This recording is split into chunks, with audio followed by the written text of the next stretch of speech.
adquirir produtos e serviços sem gastar tanto. Essa é a proposta dos sites de compras coletivas. A ideia é vender pacotes que beneficiam o consumidor com preços mais baixos. O segredo é apostar na clientela fixa e negociar grandes quantidades.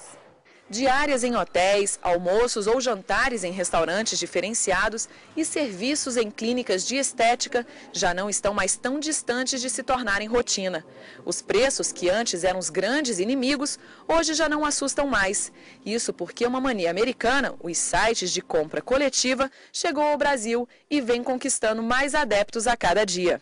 O primeiro site de compra coletiva chegou ao Brasil em janeiro desse ano. A oportunidade de comprar produtos e serviços com até 80% de desconto é o grande atrativo. Restaurantes, spas e clínicas de estéticas são os estabelecimentos que mais ofertam os seus serviços.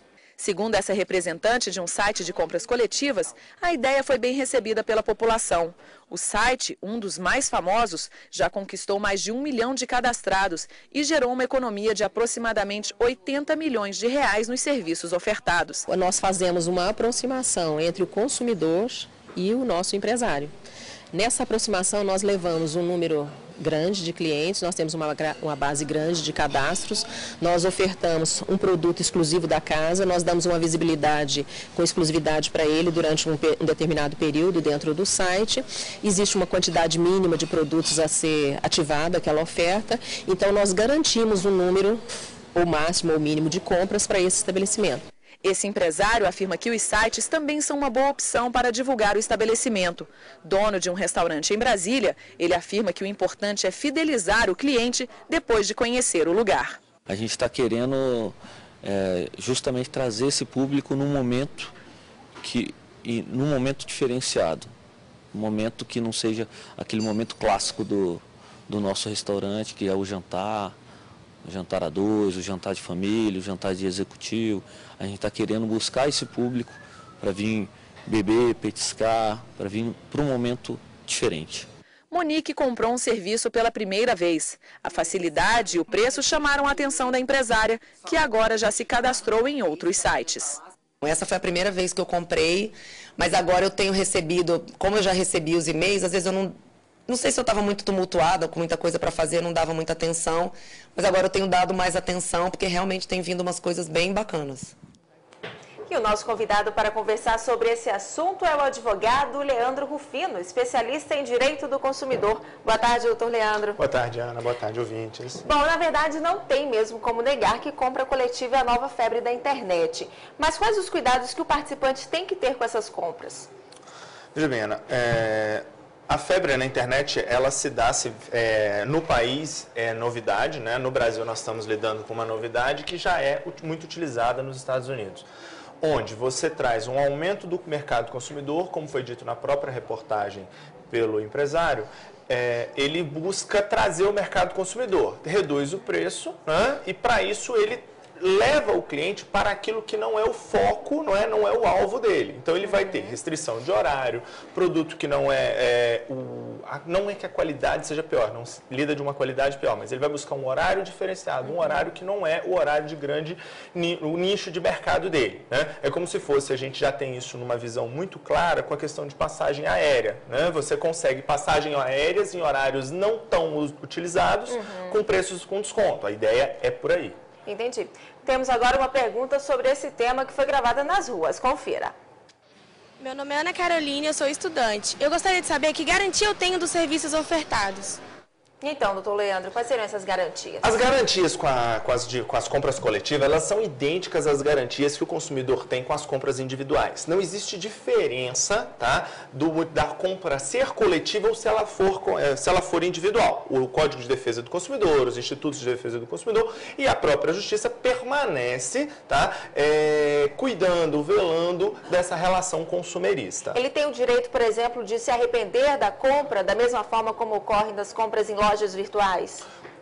Veja bem, quando a aquisição for feita fora do estabelecimento, ele realmente tem o popular, né, o conhecido como direito de arrependimento. Né? O direito de arrependimento se dá quando? Em até 7 dias da aquisição do produto, quando foi adquirido fora do estabelecimento. Ele adquirindo fora do estabelecimento, ele passa a ter ele passa a ter esse direito de arrependimento. A questão é, em regra, o consumo, a compra, a efetivação da compra se dá no momento em que o consumidor está no estabelecimento. Então ele não tem esses 7 dias, mas sim, ele naquele momento, ele pode ali não adquirir o produto. Ele adquiriu aquilo via internet, não viu o produto. Chegou no estabelecimento, o produto não é aquele, ele sentiu que o produto não é aquele que ele havia adquirido pela internet, que ele havia adquirido antecipadamente, que ele já havia pago, inclusive, né?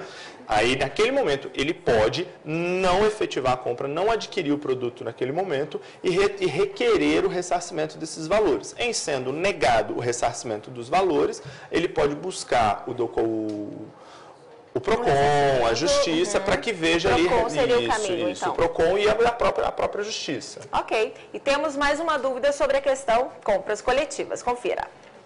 Matheus, recepcionista. Se a empresa quiser que eu faça outros serviços que eu não contratei, o que eu posso fazer? E então, é a famosa venda casada. A venda casada. O Código de Defesa do Consumidor, ele é claro quando ele diz o quê? No seu artigo 6º, ele diz que o consumidor tem direito à escolha e à livre opção. O fornecedor ele não pode vincular a compra de um produto a outra, a não ser que seja por uma questão natural, uma questão da própria natureza do produto, do consumo.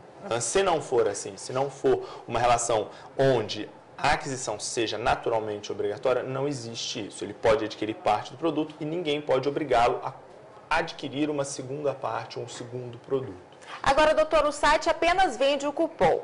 Já a responsabilidade sobre problemas com o produto ou no restaurante que ele for efetuar esse serviço é exclusiva da empresa? Essa responsabilidade é exclusiva da empresa? Não. Em poucas palavras, não. Os sites colocam, nos seus regulamentos, eles sempre colocam que a responsabilidade é integral do fornecedor.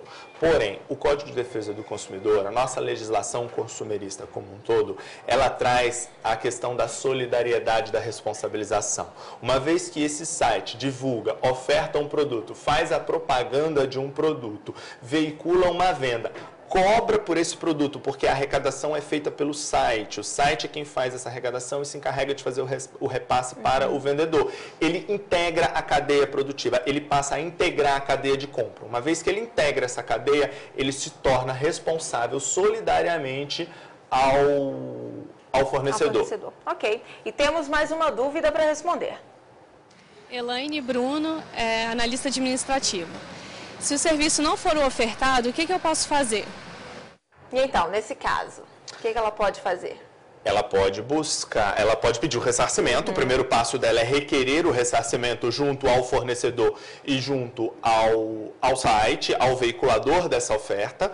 Uma vez que isso vindo a ser negado, uma vez negado, ela pode procurar o PROCON, fazer uma denúncia, pode buscar a justiça, para quê? Para ver ressarcida, para ver o quê? Adimplido a ela o dano que ela teve, seja esse dano material, moral ou mesmo exclusivamente moral, né? Uma vez que não se fornece o produto, a gente tem sempre que lembrar que não é vinculado, o dano não é vinculado ao valor do produto que não foi prestado, mas muito maior. Imagine o consumidor que adquire um jantar para o seu aniversário de casamento e naquele dia não consegue fazer aquela comemoração. O dano dele extrapolou o valor do serviço. Houve uma programação, ele teve um dano moral que simples ressarcimento não vai reparar. Ok, doutor Leandro, obrigada pela sua participação. Tenha uma ótima tarde. Boa tarde. E a dica do nosso serviço de hoje é a palestra gratuita sobre os direitos básicos do consumidor, promovida pelo PROCON de São Paulo. Anote aí. A palestra vai ser no dia 15 de dezembro, no auditório do PROCON em São Paulo. Técnicos da Fundação vão falar sobre os direitos previstos no Código do Consumidor e as possibilidades para a resolução de problemas mais comuns entre compradores e varejistas. Os interessados podem se inscrever pelo site procon.sp.org.br.